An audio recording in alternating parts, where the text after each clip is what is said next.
Okay, so I'm often asked, how long does a facelift last? And so today I want to talk about that, and also what you can do to extend the life of your surgical facelift.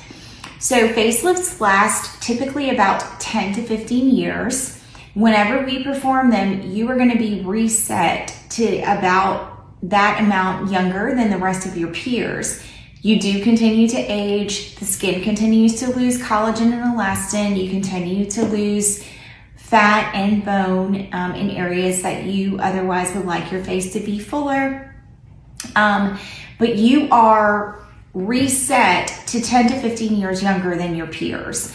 What can you do to extend the life of your facelift? Quiet the muscles of your face using neurotoxin. Filler can help sometimes whenever you may start early to see shadows reappear.